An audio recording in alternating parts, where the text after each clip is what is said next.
بسم اللہ الرحمن الرحیم۔ آج کا درس مسائل احکام مسجد کے بیان میں۔ مسجد اللہ تعالیٰ کا گھر ہے اور اس پہ داخل ہونے کے اور اس سے نکلنے کے اسلام نے ہمیں کامل آداب سکھائے ہیں۔ مسجد میں جب داخل ہوں تو دایاں پاؤں رکھ کے داخل ہوں اور پھر اس کے بعد دعا پڑھیں اور اعتکاف کی نیت کریں۔ داخل ہونے کے ساتھ ہی بسم اللہ والسلام علی رسول اللہ، اور پھر اس کے بعد دعا پڑھے اللہم افتح لی ابواب رحمتک، اور اس کے بعد ہم اعتکاف کی نیت کریں نویت سنت الاعتکاف للہ تعالی۔ اس انداز سے مسجد میں داخل ہوں۔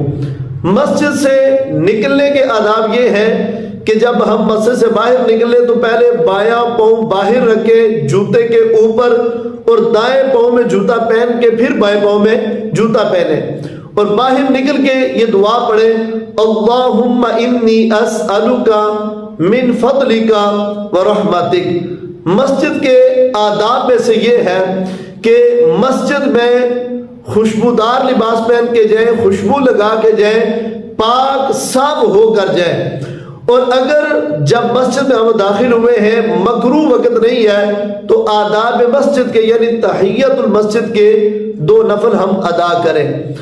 مسجد کے اندر صفائی کا خاص خیال رکھیں، حتیٰ کہ کسی پاک چیز سے بھی کھانے وغیرہ سے مسجد کو آلودہ نہ کریں، اور مسجد کے تقدس کو اس انداز سے بالکل جو ہے وہ خیال رکھیں۔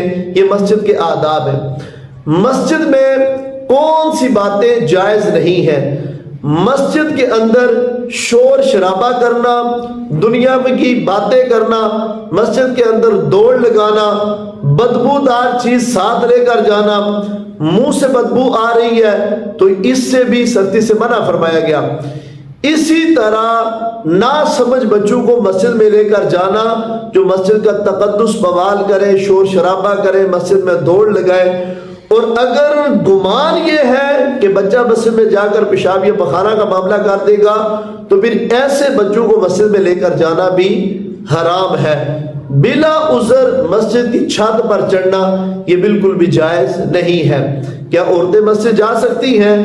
اگر پردے کا مکمل انتظام نہ ہو تو پھر عورتوں کا مسجد میں جانا بالکل بھی جائز نہیں ہے۔ یہ چند ایک آداب ہے اللہ کے گھر کے۔ اللہ رب العزت میں مسجد کے آداب کو سمجھ رہے اور ان کا حق ادا کرنے کی توفیق عطا فرمائے۔